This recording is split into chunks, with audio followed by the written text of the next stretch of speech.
Ladies and gentlemen, welcome to Ringside Wrestling Entertainment. This is Joel Perez here, and I am back here once again for another edition of your official Monday Night Raw reviews. It was the November 27th, 2017 edition of Raw here tonight from good old Tennessee, right?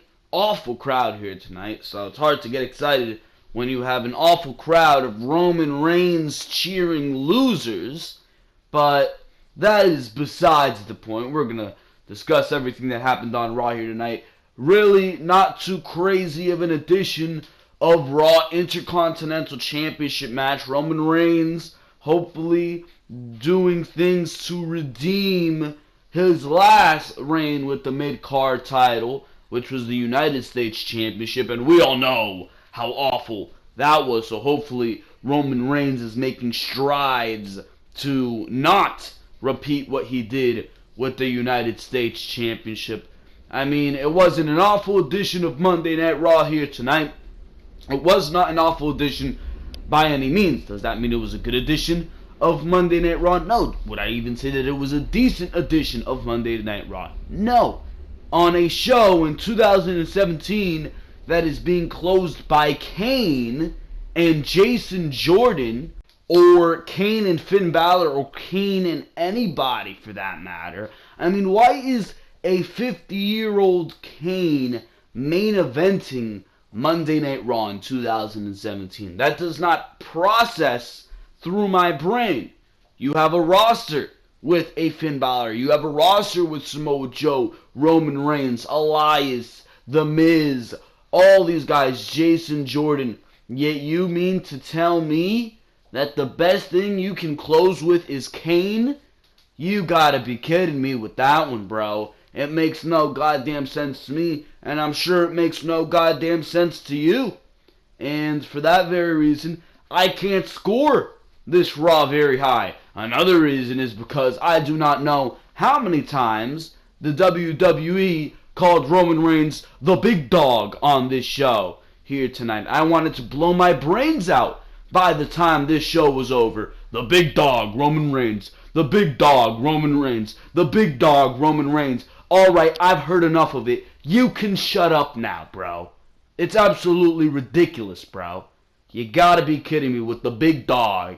And when Sasha Banks comes out, boss time, and Booker T saying things that make absolutely no sense each and every single segment. The commentary on these shows is awful, bro. You have got to be kidding me, like Booker T says, right? Gotta be kidding me, because that commentary is garbage. It really, really is. You're telling me you can't put a Mauro Ranallo on Monday Night Raw with a Corey Graves two-man commentary booth? Bada boom shakalaka, you're good on that end. And then maybe a Tom Phillips and a Nigel McGuinness, or a Tom Phillips and, I mean, I don't like Byron Saxton, but Byron Saxton, two-man commentary team, keep it simple on Smackdown Live, and there you go. You're good. There's no need for these Booker T's and an NXT a Percy Watson and Byron Saxton's. Like, what are these people doing on your commentary team? It should be a color commentator, and it should be a, a play-by-play. There should be a color and a play-by-play. What is up with these three-man commentary booths? It's like everything in WWE, they like it in threes. It always has to be in threes. If you're having a baby, you better have triplets, or that baby is not going to be accepted in the WWE. This is just a matter of fact, bro. Because everything has got to be in threes. You're having a Hell in a Cell pay-per-view? Well, there's got to be 3 Hell in a Cells. That's what they did on Monday Night Raw last year. Oh, you're having a commentary booth? Well, there's got to be 3 people on that commentary booth. It just be incomplete without it. That's like the mentality these people have. It boggles my mind, and I'm sure it boggles your mind as well. It makes no goddamn sense. And I think all of you can agree with me on that one, but that is besides the point. This is a Monday Night Raw review, and before we do get into that Monday Night Raw review, like always, gotta tell you to make sure to go check out the Ringside Wrestling YouTube channel and all the other content on the Ringside Wrestling YouTube channel. And I'm not wasting my time when I'm telling you this, bro, because there is so much other content to go check out on the channel. Over 300 videos for all of you to go check out each and every single week. And this is just the regularly scheduled content. You got your Monday Night Raw review on Monday. You got your Smackdown live review on Tuesday. Then on top of that, you have pay-per-view reviews. And you know those pay-per-views, it's like every fucking 2 weeks with the WWE. You got your pay-per-view reviews. And on top of that, you got your NXT TakeOver specials when they come around. We do preview and predictions to those pay-per-views, and we do preview and predictions to those NXT TakeOver specials. We do Behind the Mic each and every single Saturday. On top of that, there's breaking news stories that we do. So if there is a breaking news story, we'll probably be reporting that right here on the Ringside Wrestling YouTube channel, usually maybe on a Wednesday or Thursday when things are chill after an NXT, after I finish watching Ring of Honor, which I'm actually behind on. We'll do all that good stuff, as well as content coming December. It's almost December. This year has flown by in the snap of a finger, just like that. And December is coming around. December is going to be a big time for content. At the end of the year, we do top 10s, and we're going to be doing top 10 superstars of the year, top 10 feuds of the year, top 10 matches of the year, top 10 worst superstars of the year. So we're going to be doing that, breakout stars of the year, all that good stuff is going to be coming to the Ringside Wrestling YouTube channel in December, end of the year top 10s. So there's a lot of content to check out on the Ringside Wrestling YouTube channel, and you got to make sure to subscribe so you don't miss any of that content. Click on that subscription button. I'm sure you will not regret it. You're going to be getting everything you need to know regarding the WWE. So make sure to do that. Just this past week on Sunday it was uploaded, because I was not home the entire Thanksgiving pretty much weekend, I guess you can say. So we got home on Sunday, we did that as soon as we could on Sunday, and Behind the Mic was uploaded. We were talking huge news on there. AJ Styles and him possibly retiring in the future. Go spend time with his family as well. So we were talking that on Behind the Mic on Sunday. And then, of course, we were talking on Behind the Mic as well. Major plans to make Money in the Bank a Big 5 pay-per-view in 2018. So very exciting stuff right there on Behind the Mic, episode number 45 or 46. I can't even keep track. There's so many Behind the Mics at this point. Just going to show you how much content there is on the Ringside Wrestling YouTube channel. And, of course, last week, Monday Night Raw and SmackDown reviews. Not as big a week last week because, of course, it was that Thanksgiving week, so of course there was not as much content, but there was a lot of content the week before that. Survivor Series and NXT TakeOver War Games review was last week. Huge reviews right there, so if you did not check that out when that was going on, make sure to go check out the Survivor Series and NXT TakeOver War Games review. For now, we're going to go straight into the Monday Night Raw review. Of course, make sure to subscribe like I've told you multiple times throughout that little segment. And, of course, make sure to like this video if you enjoy what you hear here. And, of course, make sure to comment what you thought about Monday Night Raw here tonight, because your opinion is just as important as mine. Remember that. For now, let's go straight into the Monday Night Raw review from good old Tennessee, right? This crowd was abysmal. Absolutely abysmal crowd here tonight. They were casuals chanting for Roman Reigns. There were conflicting, if I could speak here, that would be delightful. We'll get to that. But that's just a little hint of what happened here tonight on Raw if you did not catch the show. If you did, you'll know what I'm talking about. But that is besides the point, because there were conflicting "we want Roman sucks" chants here tonight. Nah, bro, it should be all Roman sucks. I don't know what this Tennessee crowd is doing, chanting "we want Roman," but they've got some brain issues, clearly. clearly most of the people in this crowd here tonight would have rather been inside their farms checking on their good cow Sally instead of watching Monday Night Raw here tonight, from what we've seen throughout most of the show. That is besides the point. Roman Reigns, started off this show here tonight. He took it all in before speaking, saying that it's been a few weeks after the Shield reunited. Raw beat the brakes off Smackdown at Survivor Series, and then on Raw again the next night. He got another opportunity.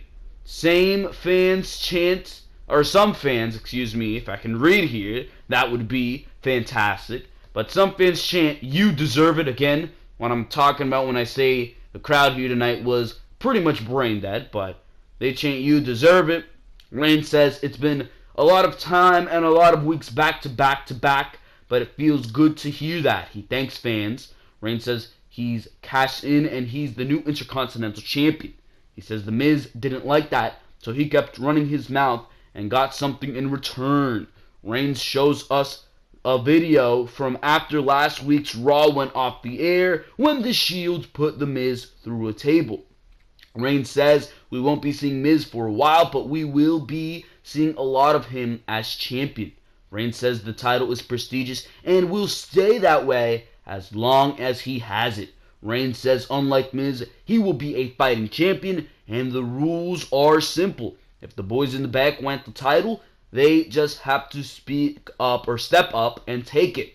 The Miz's music hits, and out comes Bo Dallas with Curtis Axel. Dallas asks Reigns, how dare he disrespect the greatest Intercontinental Champion of all time. Axel, still wearing his neck brace, says the only thing that pains him more than his neck and the pain in his neck, or the pain in his heart, he said, is seeing Reigns with that title. Axel mentions that they aren't able to deal justice right now, but they know someone that can, and to my happiness, hits the music of Elias. He starts playing his guitar and then walks out from the back. Elias says he will be performing later tonight. He says Miz is a great guy, and after he saw these two poor souls wandering after their leader was defeated, he knew he could guide them, lead the way, and reignite that fire that was in their hearts. Elias declares that he will take the Intercontinental title tonight. Some fans cheer, because they should. Reigns says it sounds like Elias wants to walk with the big dog. So corny. Anyways, Reigns says it's on, but before they do it, he wants Elias to look over at Axel. Reigns hopes Elias can sing with one of those neck braces on, because he might have to wear one after tonight. Ooh. Reigns drops the mic as Elias and the Miztourage look on from the stage. Reigns raises the title as his music hits. Some things I have to note. Roman Reigns is awful on the fucking microphone. I think we can all establish that. Elias is fantastic in his role. And Roman Reigns, the way this guy wears the Intercontinental Championship, and for that matter, how he wore the United States Championship, it's absolutely god-awful. Why is he holding this title behind his back like it's some type of laundry bag? Like it doesn't mean anything to him. Are you kidding me? Why are you holding a title like that? It looks like he doesn't give a crap around about what's around his waist. It's like he doesn't care. He doesn't care about the gold he's holding. And you know Roman Reigns doesn't do that when he's holding the WWE Championship. He didn't do that with the WWE Championship. He's probably not going to do it when he wins the Universal Championship from Brock Lesnar. So why is he doing that with the Intercontinental Championship and the United States Championship? And it makes the titles look like garbage. It's the little things that count. And that little thing that Roman Reigns does when he holds the title around his back instead of holding it front and showing us the title, it devalues the title in the most incremental way possible. And it's just that small visual observation that I'm sure some people are going to make that's going to make you say, well, That Intercontinental Championship. Look at from the very way Roman Reigns holds it, I can tell it doesn't mean shit. And that's a problem. That is a problem, if you ask me. And I think a lot of you guys notice that and can agree with that statement. But we move on here. That was the opening segment. So clearly Elias versus Roman Reigns was being set up for later tonight.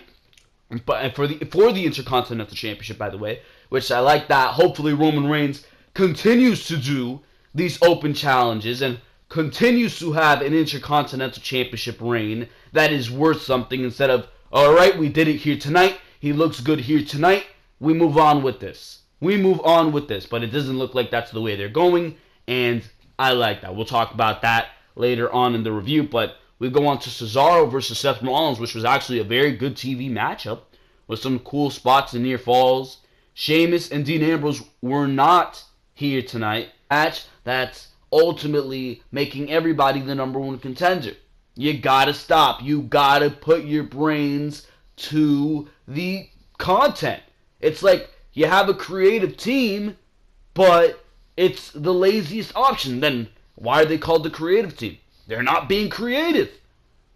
You gotta be kidding me, bro. Anyways, we go to Titus O'Neil versus Samoa Joe. This is exactly what it needed to be. Did not go long. It was a rugged back and forth fist fight between O'Neil and Joe until Joe locked in the Kokina clutch, which had O'Neil tapping out right away. Fantastic. Apollo Crews gets in. He tries to battle Samoa Joe. Enziguri misses. Kokina clutch. You got Apollo Crews out of there. Exactly what you need to do with Samoa Joe. But what did I fear when I was watching this? I was sitting here saying, holy shit. They're building up Samoa Joe. He beat Finn Balor last week. He beat Apollo Crews. He beat Titus O'Neil. He's running through all these guys for what?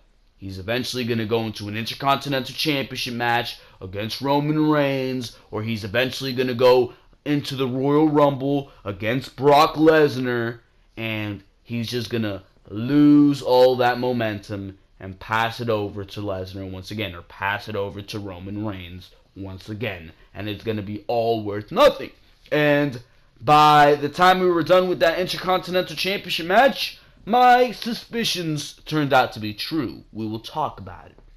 We go to Paige, Mandy Rose, and Sonya Deville, who were supposed to have a matchup against Sasha Banks, Mickie James, and Bayley here tonight. Alexa Bliss was out for commentary. I do not know why, because this match never even happened. So Alexa Bliss was just sitting there, and she eventually left. Anyways, we go to the ring, and Sasha Banks is out first for her team. Mickie James, her music hits, but she doesn't appear. Bayley's music hits, and she doesn't appear either. Paige's music hits, and she comes out with Mandy Rose and Sonya Deville. So Mandy Rose and Sonya Deville are already being presented as the lackeys of Paige, not even coming out to their own theme music, coming out to the Paige theme music. So they don't even have their unique identity. But that is besides the point for now. We'll see how they continue this. But Paige says Sasha Banks looks good compared to what they did to her last week. Paige asks where are Sasha's friends. She asks Mandy and Sonya where they are next. And then we look up at the big screen and we see a referee tending to Mickie James in the back, clutching her leg, and she's clearly been attacked. So we see Bayley next, and she is being checked on by a trainer and a referee as well. She clearly been attacked as well. Paige says they both don't look too good. So it looks like this is going to be a handicap match.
And Sasha Banks is out first for her team. It's boss time! You gotta be kidding me with the commentary on this show. Anyways, the music of Mickie James hits, but Mickie James doesn't appear. Bayley's music hits next, and she doesn't appear either. Then Paige's music hits next, and out she comes with Mandy Rose and Sonya Deville to the stage. So immediately Mandy Rose and Sonya Deville are the lackeys of Paige. Paige's music hitting. They didn't even come out to their own themes. Look at that. Anyways, Paige says Sasha looks good for what they did to her last week.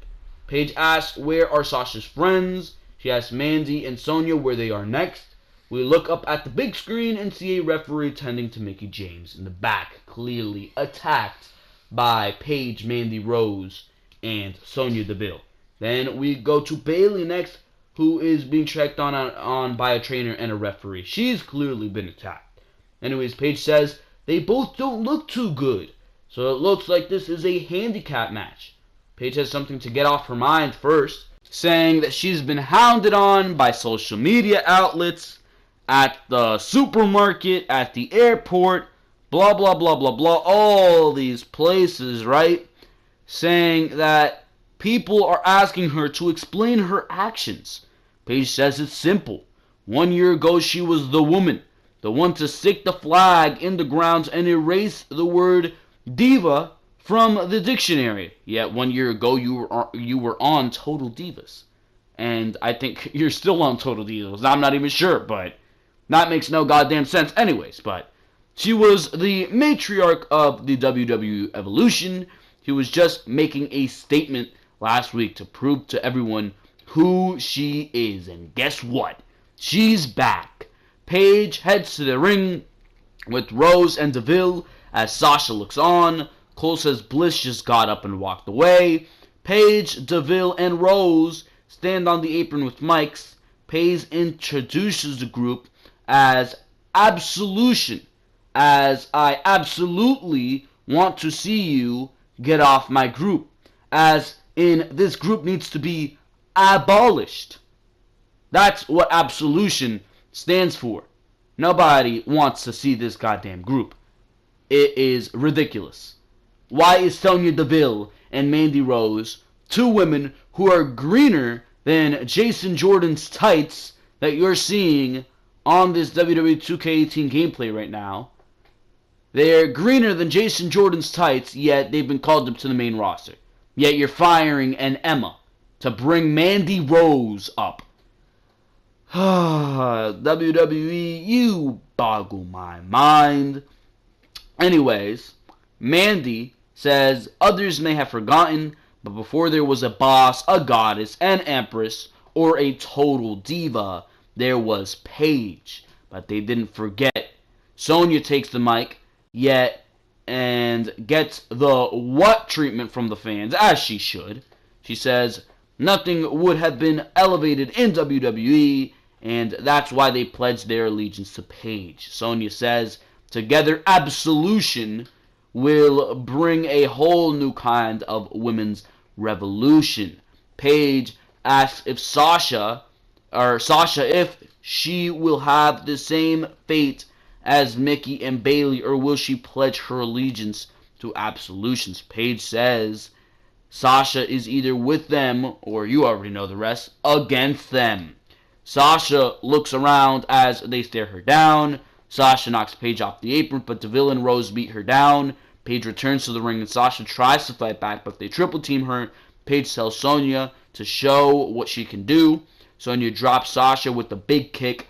Mandy grabs Sasha next and drops her with the face buster. Sonya and Mandy hold Sasha, I should say. I'd rather see them holding hands, but they hold Sasha while Paige talks trash.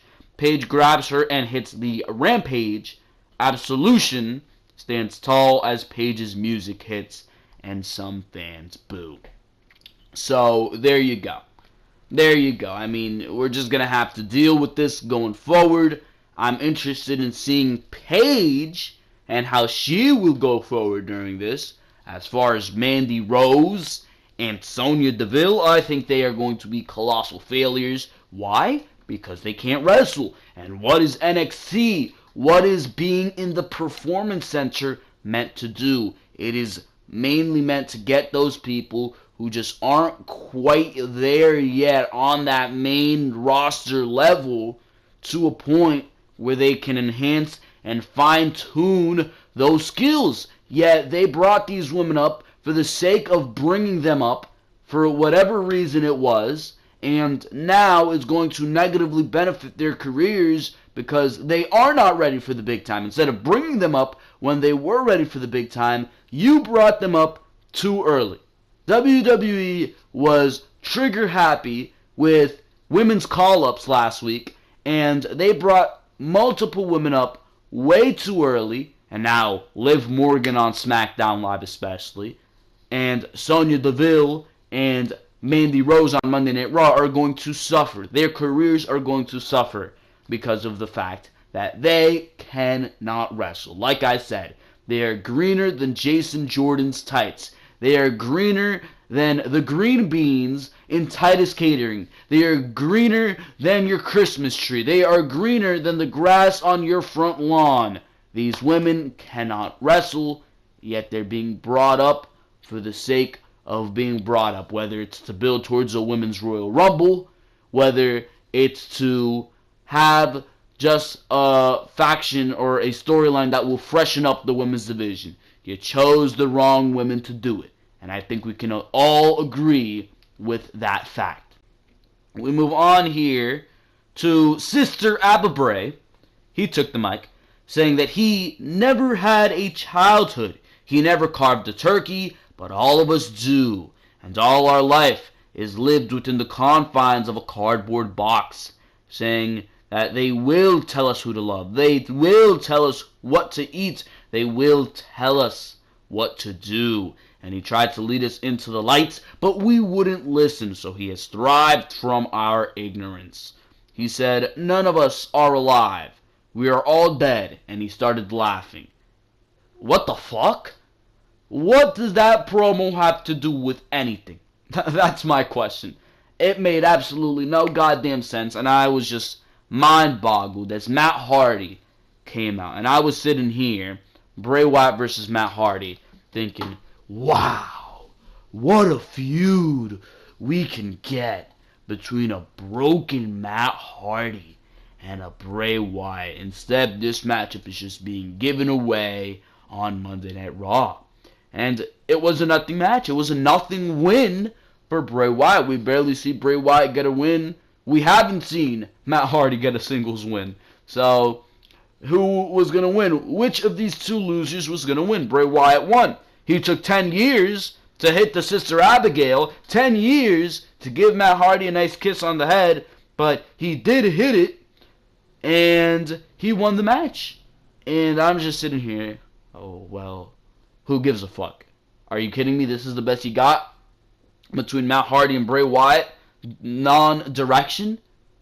And then things went from what the hell did I just watch to holy shit, we're about to get something truly special. And that is because after Bray Wyatt leaves, they went to Matt Hardy in the corner, who starts doing delete, delete, delete, delete, delete, delete, and they shot this on camera, and he was doing the delete, and he was punching his head, and he was doing all the Matt Hardy broken stuff, and the crowd, being the dumbass crowd, was late on the cue, right, of the deletes. I don't even think half the people in Tennessee knew what the broken gimmick is, bro.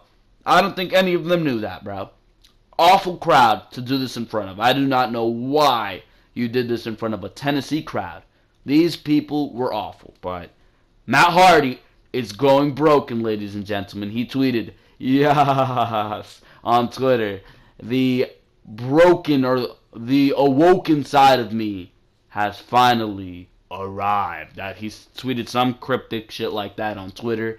And hopefully next week we will see a broken Matt Hardy.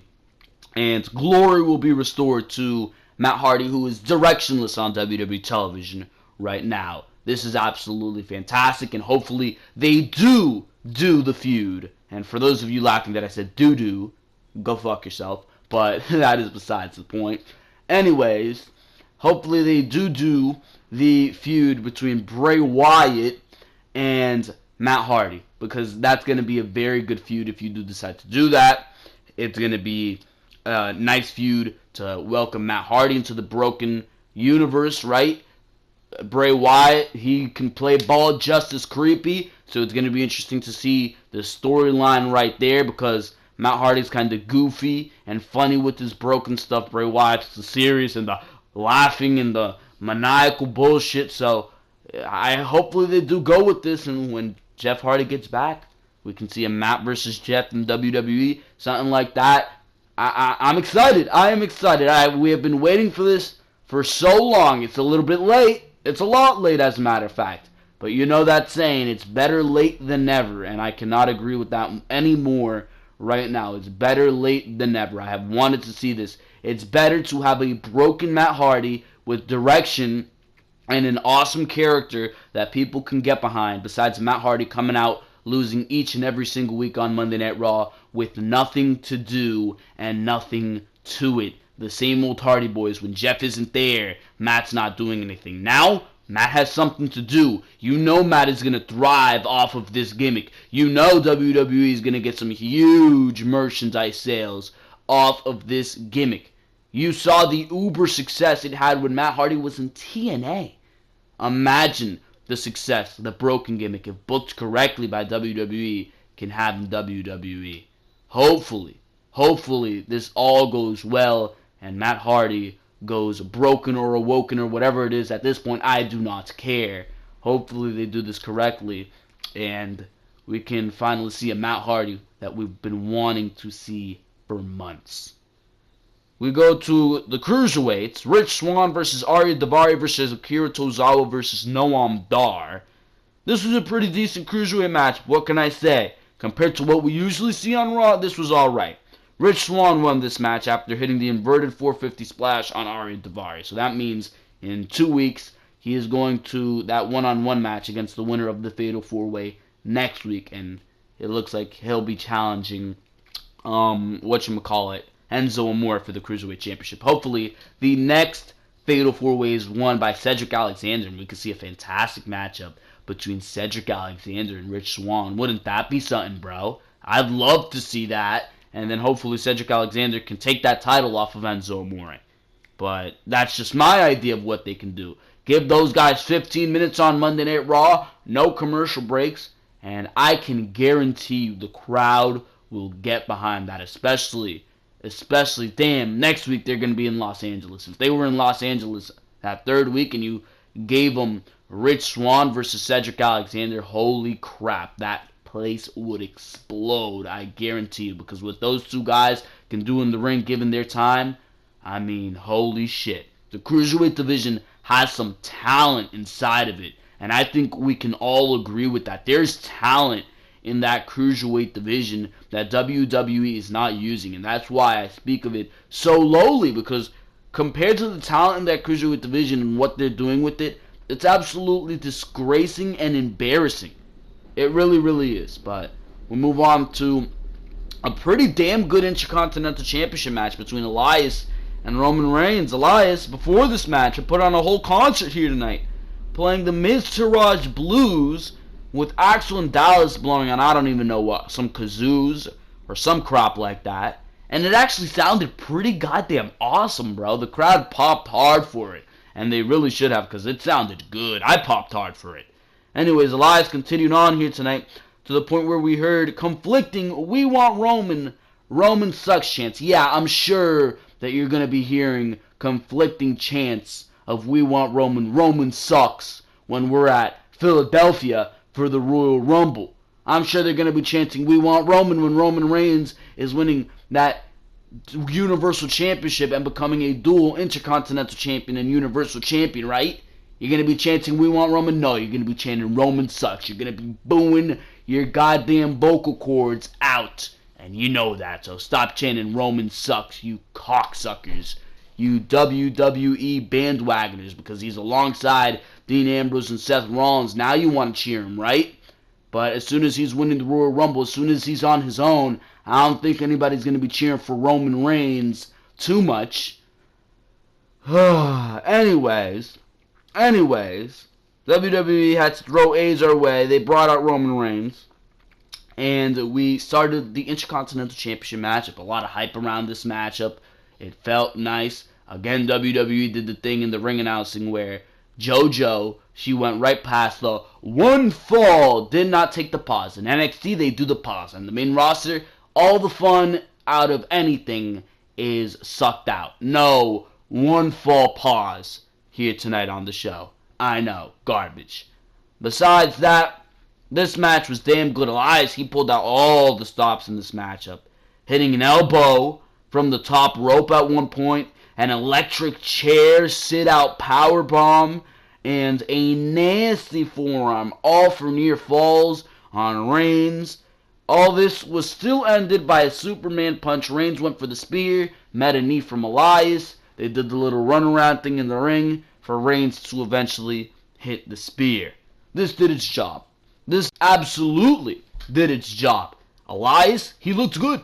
He looked very good, did Elias in this matchup. It puts him in a new light. It puts him in a big spotlight. It makes him look like a main event player.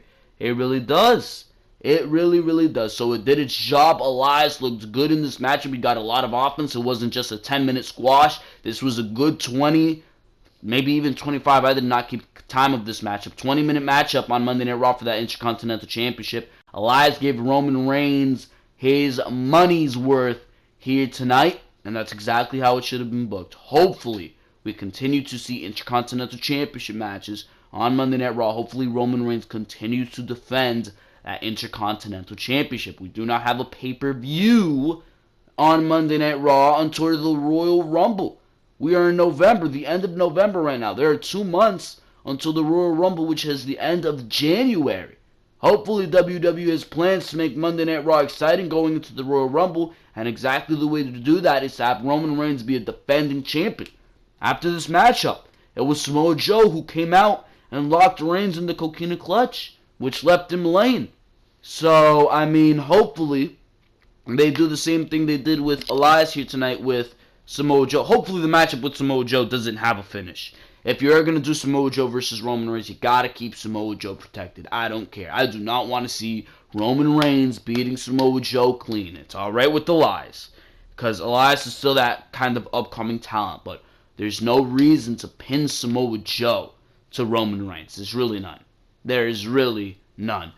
Continue this train of momentum that you have swirling with Samoa Joe, with wins over Apollo Crews, Titus O'Neil, Finn Balor. Continue that swirl of momentum, and maybe put him in a mid-card feud, maybe against the Braun Strowman. There's no reason he should be losing all his momentum to Roman Reigns in an Intercontinental Championship feud. Have him look good in this feud, have him hold his own, but in the end I say, keep this matchup a no contest, or do the right thing and have the Authors of Pain come up alongside Samoa Joe one of these weeks on Monday Night Raw and help Samoa Joe win the Intercontinental Championship from Roman Reigns, and the Authors of Pain topple Dean Ambrose and Seth Rollins. They topple Ambrose and Rollins, win the titles from them, and you can go on from there. You can go on from there. Maybe Dean Ambrose then turns on Seth Rollins. You go to Dean Ambrose versus Seth Rollins going into WrestleMania 34. You build that up. Do some things there. Be creative.